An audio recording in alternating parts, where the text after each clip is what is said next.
Maya-maya, habang nagsasali ng sabaw ang kusinero sa plato ng isa sa mga kabalyero, tumapon ito sa gilid. Galit na pinagsabihan ng kabalyero ang kusinero, sabay lingon sa likod para tanungin kung saan ba ito nakatingin. Ngunit nabigla ang kanyang ekspresyon nang makita ang nasa harapan niya, nanlaki ang mga mata, nakabuka ang bibig, sabay silang tulalang tumitig sa dami ng kaldero at koaling walang laman. Namangha ang kabalyero kung paano nagkasya ang ganoong karaming pagkain sa isang batang tila paslit. Naisip pa nito, baka isa siyang duwende. Nakaupo si Tiny sa mesa na punong-puno ng mga basyong plato, at may kinakain pang karne na parang gutom na gutom. Ang ibang kabalyero sa silid kainan ay di makapaniwalang pinagmamasdan siya. May narinig ang isa sa kanila na may sinabing matako daw ang mga duwende na parang mga orc. Isinubo ni Tiny ang isang buong mangkok ng sabaw habang iniisip na tuwing kumakain siya, bumabalik sa ayos ang kanyang desenansya sa mana. Sa madaling salita, sapat na ang maayos na pagkain para tumaas ang kanyang mana. Habang tuloy-tuloy pa rin siya sa pagkain, gulat na gulat ang mga kabalyero sa bilis ng kanyang pagsubo at sa dami ng iniwang basyong pinggan. Napagtanto ni Tiny nang may halong tuwa na hindi na niya kailangang uminom pa ng gamot o gumamit ng halamang gamot. Narinig niyang may tumawag mula sa likuran, si Grant. Lumingon si Tiny habang may subong karne, halatang nagulat. Nakakunot noo si Grant at tila naiinis, sabay tanong kung isa ba siyang batang kalye na natutong umasta sa aso. Walang pakialam si Tiny habang patuloy na ngumunguya, at kinumpirma lang ito. Nakapamaywang si Grant, kitang-kita ang pagkairita habang tinitingnan si Tiny mula sa itaas. Nagtanong ito kung hindi ba siya marunong rumspeto sa nakatatanda. Itinuro ni Tiny ang buto ng karne sa direksyon nito at tila nang aasar na nagtaka kung bakit siya pa ang kailangang igalang, gayong siya ang ginugulo. Galit na galit si Grant at parang hindi na alam kung pinagtitripan ba siya o inaanyayahang makipaglaban. Tinusok siya ni Tiny gamit ang buto ng karne at sinabing siya na ang baalang magdesisyon. Habang naglalaban ang damdamin ni Grant, tinapik ni Tiny ang kanyang baluti gamit ang buto at tila nag-uutos pa ng may pang-aalipusta. Sa matinding galit, nagmurang pasigaw si Grant at pinukpok ang mesa ng kanyang kamao, nadurog ito sa pira-piraso. Pinanood sila ni Gren na nasa kabilang mesa lamang. Tahimik itong tumingin kay Grant at sinabihang kalmayan ang sarili, bata lang naman ang kaharap niya. Nilapitan ni Con si Gren at pinatong ang kamay sa balikat nito. Sa matigas na boses, pinatahimik niya ito. Napalingon si Gren, litong-lito sa nangyari. Habang nangyayari ito, ngumiti si Tiny ng mapanokso at sumulyap sa gilid. Para bang hinahamon pa si Grant na ipagpatuloy ang sinimulan. Hindi napigil ang magtanong ni Grant, galit na galit. Matingkad ang ngiti ni Tiny habang itinuro ang sarili gamit ang hinlalaki, tila sinasabi kung gusto ba nitong malaman kung gaano siya kalakas. Naiinis na sumagot si Grant na masyado itong mayabang. Tahimik lang si Tiny, ngunit sa isip-isip niya, malapit nang malaman ng lahat ang totoo. Tumayo siya mula sa kanyang upuan at lumakad palayo, iniisip na mas mainam pa, si Team and Volume Files mismo ang makakaalam ng lahat, sa tamang panahon. Sa likod bahay, magkaharap na nakatayo sina Tiny at Grant habang sabik na naghihintay ang grupo ng mga kabalyero sa inaabangang labanan. Kabilang sa kanila si Gren na tila nababahala at napataas ang kilay. Si Kron naman ay bahagyang napangiti, puno ng pananabik. Inunat ni Grant ang kanyang mga kamao at sa ngit-ngit ay pinilit si Tiny na kumilos. Desidido siyang siya mismo ang magpapakita ng leksyon. Pinagmasdan siya ni Tiny mula ulo hanggang paa na may halong pangmamaliit. Parang tinatanong niya sa tingin kung walang dala ang kalaban. Tila nag-aalinlangan pa ito kung pagsisisihan ba ni Grant ang kanilang labanan. Maya-maya'y natawa ito. Mariing hiniling ni Grant na ilabas ni Tiny ang kanyang espada, handa na siyang tapusin ito agad. Ngunit si Tiny ay mukhang walang interes. Ipinatong lang nito ang kamay sa leeg, tila walang pakialam. Nang tuluyang sinimulan ni Tiny ang laban, nagpakawala ito ng sipa sa hangin, nagpapalabas ng alon ng mana patungo sa kanang binti ni Grant. Nipaurong si Grant sa sakit at pinawisan ng todo. Napaangat ang ulo nito at napasigaw sa tindi ng kirot. Galit na galit, tinawag niyang kakaiba si Tiny, sabay sibad ng kamao. Ngunit mabilis na umilag si Tiny, lumuhad at sinabayan ito ng suntok na may kasamang mana patungo sa kaliwang binti ni Grant. Bumigay ang paa nito at nipaurong habang napangiwi sa sakit. Sa isipan niya, napatanong siya kung si Tiny ba ay talagang nasa antas pa lamang ng unang level. Namumula at namamaga ang kanyang mga binti sa tindi ng tama. Nagmumura siya sa galit, hindi matanggap ang pagkatalo. Nagulat si Tiny, hindi pala ganoon kasimple ang kalaban. Sa galit, tinaas ni Grant ang kanyang mga kamay at buong lakas na tinangkang ibagsak ito kay Tiny. Ngunit mabilis na dumula si Tiny sa pagitan ng mga hita nito, umikot, at pinaagos ang mana sa kanyang mga palad. Napalingon si Grant sa likod at inabutan niyang lumulundag na si Tiny sa ere. Nakatuon ang isang paa sa harapan, diretso itong lumundag sa leeg ni Grant at binalot ito ng kanyang mga binti at braso. Sa isipan ni Grant, nagtataka siya kung kailan ito nagkaroon ng pagkakataon. Sabay pinagdikit ni Tiny ang dalawang kamay niyang may kumikislap na asol na mana sa ulo ni Grant, sinabing huwag itong matakot dahil hindi siya papatayin. Habang lumilipad sa himpapawid ang mga itim na ibon, narinig ang kalabog ng nabaling mga buto sa leeg. Matapos nito, tumalikod si Tiny, nagpagpag ng kamay at ipinahayag na wala lang sa kanya ang nangyari. Habang si Grant ay walang malay na nakahandusay sa lupa, umuusok pa ang paligid nito. Napanganga sa gulat ang mga nanonood. Napatigil si Grant, hindi makapaniwala sa nasaksihan, natalo ni Tiny si Grant. Nagtama ang tingin ni na Tiny at Con, ngunit mabilis na iniwas ni Con ang kanyang paningin.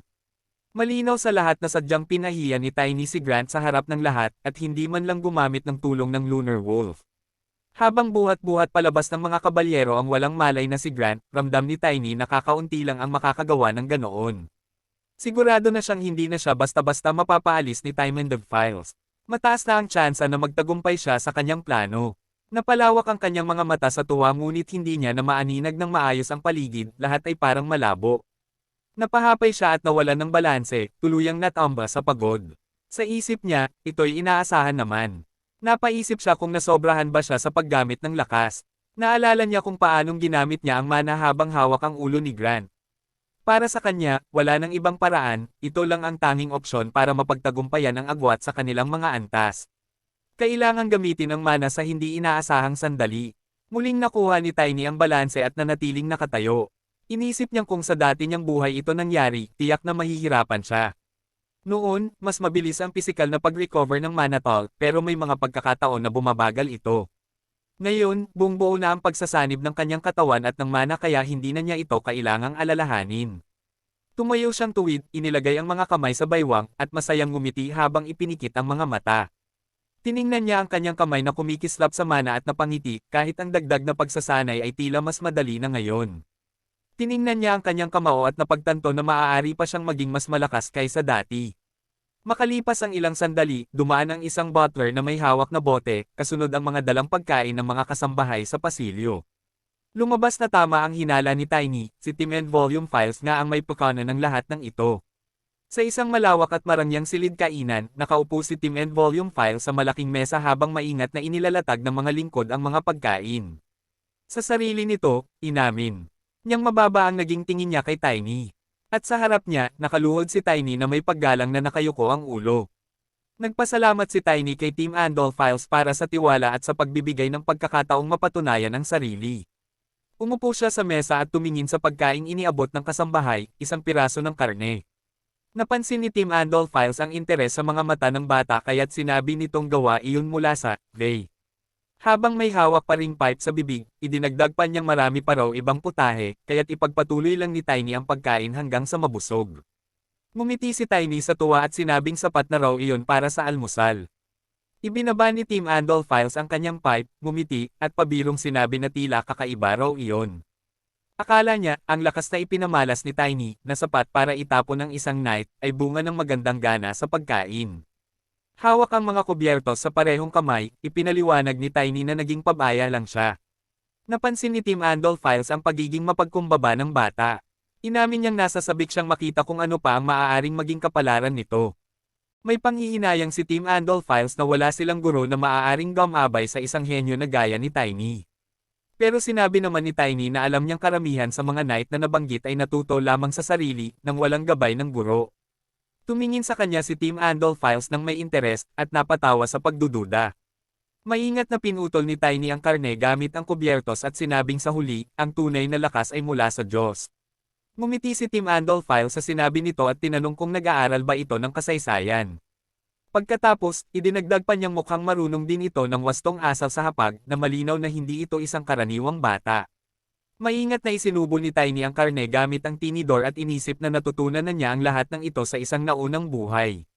Napangiti si Team Andolphiles at ipinaliwanag na sa imperyo at sa mga karatig na estado, bihira ang mga aristokratang may maitim na buhok at mata. May pilyong ngiti sa labi, binanggit pa niyang kung galing sa isang partikular na lugar, may ideya na siya. Habang may kutsara sa bibig, nagtanong si Tiny sa isipan kung anong lugar ang tinutukoy. Sinabi ni Tim Andolphiles na nagsisimula na raw niyang maunawaan ang tinutukoy ng isang tao, na labis na nakakagulat at walang nakaalam na ganoon pala ito kahalaga. Nagulat si Tiny at humingi ng paumanhin, malinaw na hindi niya maintindihan ang pinapahiwatig ng kausap. Sa isip niya, nagtatanong siya kung anong klaseng kalokohan ang nangyayari. Ipinaliwanag ni Tim Andolphiles na ang taong iyon ang magpapaliwanag ng lahat. Masayang masaya raw ito nang mabalitaan ang tungkol kay Tiny kahapon. Habang pinagmamasdan siya ni Tim Andolphiles na may hawak pa ring pipe sa bibig, hindi maintindihan ni Tiny ang mga nangyayari, pero malinaw sa kanya na may halong panganib ang lahat. Sa tingin niya, tila nasisiyahan si Tim Andolphiles sa kapangyarihang dala ng bilog, ngunit walang kasiguruhan kung kailan ito muling kukunin ng demonyo. Sa naunang buhay ni Tiny, tinalikuran siya ng taong iyon at kinuha ang bilog. Ngumiti ng tuso si Tim Andolphiles, itinaas ang baso at sinabing hintayin na lang ang oras ng kanilang pagkikita.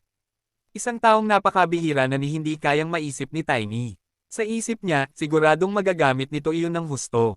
Ipinatong ni Tiny ang kamay sa kanyang dibdib bilang tanda ng respeto at nagpasalamat sa natanggap na mahalagang pagkakataon. Makalipas ang ilang panahon, nakaharap ni Tiny ang isang kahoy na simulator habang siya'y nagsasanay ng santukan. Sa isipan niya, muling bumalik ang pag-aalala tungkol sa taong iyon at sa organisasyon. Pero alam niyang wala na siyang dapat isipin doon sa ngayon. Nagdesisyon siyang ipagpatuloy ang plano. Nasa ikalawang yugto na si Tim Andolphiles, at si Con ay isa ring mandirigmang nasa ikalawang yugto. Kaunti lang ang lamang nito sa lakas, pero halos magkatapat lang sila kung ikukumpara ang isang magician sa isang gumagamit ng mana. Pawis na pawis si Tiny habang nagpupush up, iniisip kung gaano kahirap ang marating ang ikalawang antas sa dati niyang buhay. Noon, napakaraming oras ang kinailangan para lang makamit ito. Pero ngayon, mas madali na. Alam niyang makakarating siya roon. Bagamat hingal at pagod, hindi siya tumigil sa pagsasanay. Napagdesisyonan niyang sapat na ang 6 na araw. Makalipas ang 3 araw, nasa training ground si Tiny, may liwanag ng mana sa mga kamao. Masayang masaya siya habang pinagmamasdan ang kanyang mga kamay, maliit pa rin ang kanyang katawan, pero ramdam niyang mas naging malakas siya. Basag at wasak ang mga kahoy na punching machine sa paligid. Sa bawat suntok sa hangin, napansin niyang dumbbell na ang kanyang bigat, lakas, at liksi. Napagtanto niyang mas gumagalaw na siya ngayon ng mas mahusay kaysa sa nakaraang buhay. Noon lang, niya lubos na naunawaan kung gaano kahirap ang maging malaki. Noong nakaraan, ang hangad niya ay maging malaki at malakas. Ngunit hindi niya alam na kapag sumobra, nawawala ang balanse ng katawan. Ang mana body, na konektado sa kanyang subconscious, ay tumugon sa pamamagitan ng pagkawala ng harmony sa labis na pinalaking katawan. Ngunit ngayon, masaya siyang natuklasan na hindi na niya kailangang maging ganoon kalaki para lang maging tunay na malakas. Hindi naman naapektuhan ang lakas sa kahit anong paraan. Sa likod niya, may narinig siyang mga boses. Napahinto sa takot ang dalawang kabalyero nang makita siya. Ang isa sa kanila ay bumulong na ito ang parehong halimaw na sumipa sa binti ni Grant. Ang isa pang kabalyero ay nagmungkahing bumalik na lang sila sa ibang araw. Tahimik silang tumalikod at mabilis na lumayo. Nakatawang nag-cross ng braso si Tiny at pasimpleng nagpasalamat sa dalawa sa pag-alam ng kanilang lugar kahit hindi niya kailangang magsalita. Patuloy siyang nag-ensayo at kumain ng marami, kaya matapos ang 3 araw, unti-unting nawala ang interes ng mga tao sa kanya. Napansin niyang papalapit si Kron. Alam niyang doon siya makikita. Napatingala si Tiny sa kanya, nagtataka kung anong kailangan. Inutusan siya ni Con na sumunod, at habang naglalakad paalis, sinabi nito na iniutos ni Tim and Volume Files na bigyan siya ng armas. Napatingin si Tiny sa espada na nakasabit sa baywang ni Kron. Masaya niyang inisip na dumating na rin ang tamang oras. Sa paglipas ng panahon, sinabi ni Con na mataas ang pagtingin ni Menel Files kay Tiny. Tumayo sila sa harap ng isang malaking pintuang kahoy na pilit binubuksan ng taga-armory. Sa magkabilang gilid ng pinto, may dalawang kabalyerong may hawak na sibat na nagsisilbing bantay. Mayabang na sinabi ni Con na dapat ay marunong siyang magpasalamat. Pinagmasdan ni Tiny ang paligid, napansin niyang mamahalin ang ilang kasuotang pandigma pero hindi angkop sa kanya. Ibinaling niya ang tingin sa dingding kung saan nakadisplay ang mga espada, at dismayadong napansin na wala ni isa mang pamalo o battle axe. Napabuntong hininga siya at inisip na wala ng pag-asa sa dagdag na kita. Ninitian niya sila at kumaway para makuha ang atensyon, saka nagtanong kung maaari siyang humingi ng espada na kapareho ng kay Con.